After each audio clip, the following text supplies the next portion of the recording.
여러분 안녕하세요. 차를 소개하는 남자 에릭입니다. 되게 오랜만이죠. 사실 촬영을 쉬었던 지난 몇 주 동안 제 핸드폰도 좀 새 걸로 바꾸고, 그리고 촬영에 필요한 이런저런 것들을 좀 이렇게 구매하고 이제 바꾸면서 다음 촬영이 조금 이렇게 늦어지게 됐어요. 여러분들한테 조금이라도 더 예쁘고 좋은 영상을 보여드리기 위해서 사실 편집 프로그램도 다른 걸로 한번 이렇게 갈아타 볼까 좀 찾아보기도 했었는데, 아직까지는 조금 시기상조인 것 같아서 당분간은 그냥 지금 사용하고 있는 프로그램을 계속해서 유지하려고 합니다.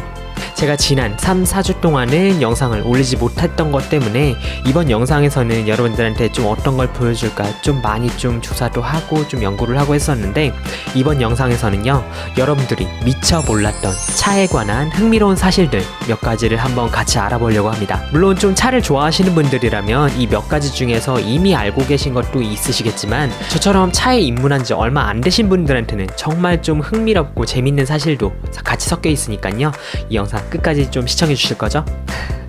그럼 오늘 영상도 같이 한번 넘어가 볼까요? 당신이 미처 몰랐던 차에 관한 흥미로운 사실, 그 첫 번째는요, 바로 홍차를 많이 마시면 치아가 변색된다? 사실 우리 주변에는 우리 치아에 착색을 일으킬 만한 요소들이 굉장히 좀 즐비해 있어요. 음식 중에서는 카레나 김치, 김치찌개 같은 것들도 우리 치아에 착색을 일으킨다고 많이들 좀 생각이 되는 음식들이잖아요. 뿐만 아니라 콜라 같은 경우도 우리 치아에 굉장히 좀 안 좋다는 인식이 좀 많이들 깔려 있는 편이고요. 근데 그 많은 음식들 중에서 우리 치아에 착색을 일으키기 가장 쉬운 음식이 홍차라는 사실, 여러분들 혹시 알고 계신가요?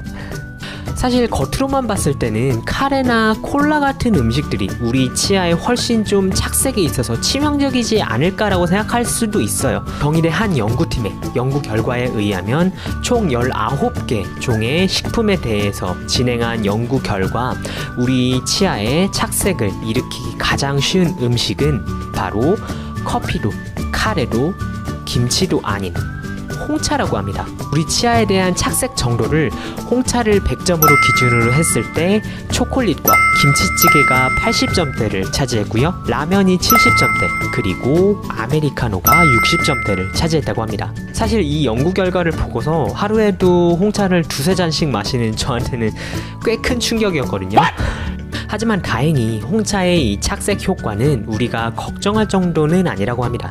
홍차를 마셨을 때 우리 치아에 일어나는 착색은 우리 치아 자체의 착색이 아니라 우리 치아에 붙어있는 치석의 착색이라고 하고요. 이 치석의 착색은 얼마든지 스케일링을 통해서 제거가 가능하다고 하니까요, 홍차 마음 놓고 즐기세요. 두 번째, 황금보다 비싼 차가 있다고? 이 영상을 보고 계신 여러분들한테 질문 한 가지만 할게요. 여러분들의 상식선에서 허용이 되는 홍차 한 잔의 값은 얼마까지인가요? 5,000원? 만원? 그렇다면 이 세상에서 가장 비싼 홍차는 한 잔에 얼마일까요? 궁금하지 않으세요? 세상에서 가장 비싼 홍차는 다름 아닌 홍차의 나라 영국에서 판매가 되고 있습니다. 더 정확하게는 런던 버킹엄 궁전 근처의 고급 호텔인 The Rubens at the Palace에서 골든 팁스라는 이름의 블렌딩 홍차를 한 주전자당 620달러의 가격에 판매하고 있다고 합니다. 이걸 한 잔으로 계산을 하면 200달러라는 소린데요, 이 가격이 금값보다 비싼 가격입니다. 홍차 한 잔에 들어가는 찻잎이 대략 한 2g 정도인데, 현재 금값이 30g에 1,400달러거든요. 계산해보면 금 2g당 한 93달러 정도 되는 거니까 진짜 황금보다 비싼 차 맞네요. 이 차는 더 루벤스 호텔에서만 유일하게 제공이 되는데, 이용객은 저녁 식사를 하면서 버킹엄 궁전의 왕실 마국간을 지켜보면서 차를 마시게 된다고 합니다.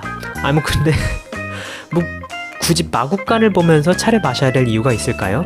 거기 있는 말이 내가 차를 마시고 있는데 똥을 쌀 줄 누가 알겠어.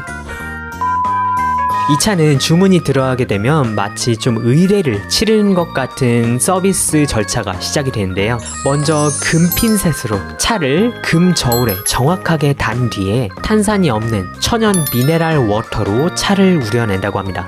그리고 우려진 차는 은으로 된 차 식기에 따라준다고 하네요. 금보다 비싼 홍차를 마시는 기분은 어떤 기분일까요? 나라면 한 모금 먹고 살이 들릴 것 같은데. 세 번째, 똥으로 만든 차?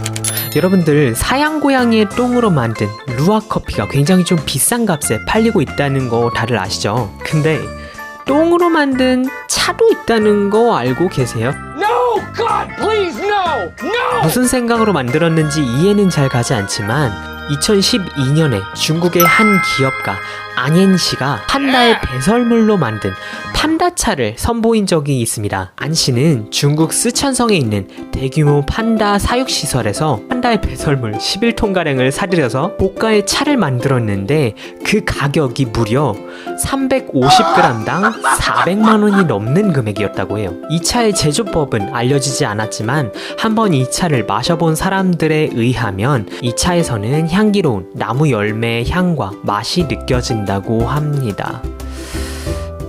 향기로운... 이게 무슨 소리야? 안씨는 판다차에는 판다가 즐겨 먹는 대나무에 함유된 영양분이 고스란히 함유가 되어 있어서 녹차나 대나무 잎차처럼 항암 효과도 뛰어나다고 하는데요. 그럴 거면 그냥 녹차나 대나무차 마시는 게 낫지 않을까요? 굳이 남의 똥구멍에서 나온 차를. 네 번째, 대륙의 처녀차? 제가 지금 여러분들한테 소개하려고 하는 이 차는 원래는 제가 소개하려고 했던 차는 아니에요.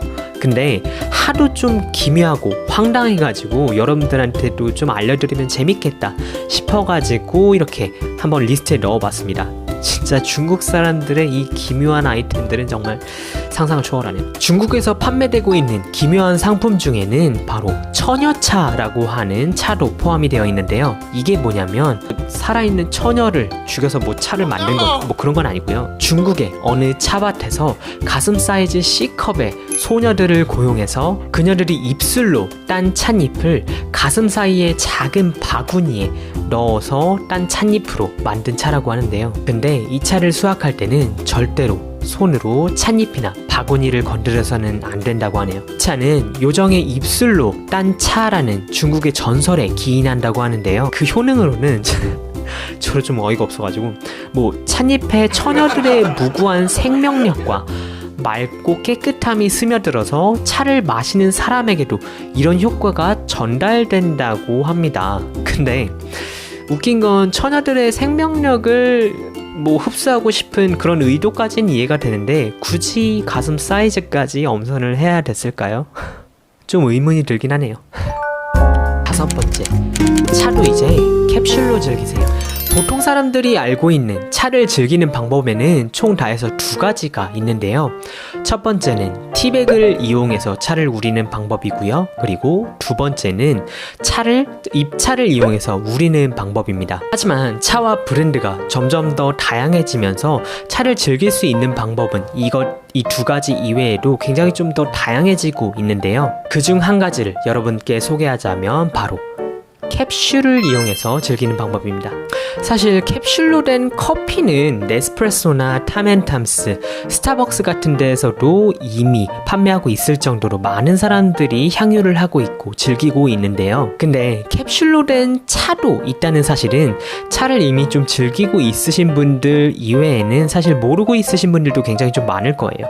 사실 저도 잘 몰랐거든요. 아직까지는 로네펠트나 립톤 같은 소수의 브랜드들만 출시를 하고 있는 중이지만 그럼에도 불구하고 사람들이 이 새로운 형태의 차에 주목을 하고 있는 이유는 일단 액체 형태이기 때문에 물의 온도에 상관없이 찬물이나 뜨거운 물이나 자유롭게 차를 즐길 수 있다는 점이 너무나도 좋고요. 또 티백처럼 뒤처리도 깔끔하고 정말 편하고요. 물론 액체로 가공을 하면서 잎차 그 본연의 맛과는 조금 멀어질 수도 있지만 사람들한테 차를 좀 더 쉽게 마실 수 있게 해줌으로써 차의 대중화에 좀 더 기여를 하게 해주는 상품이 아닌가 하고 저는 개인적으로 생각을 해봅니다. 이렇게 영상을 올리는 게 벌써 한 3-4주 만에 되게 오랜만인데 들어보니까 구독자가 벌써 한 130명을 넘겼더라고요.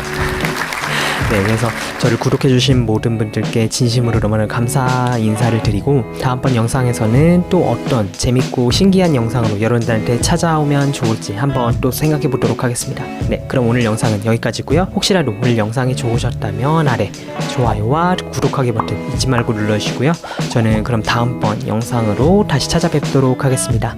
그럼 그때까지 안녕히 계세요.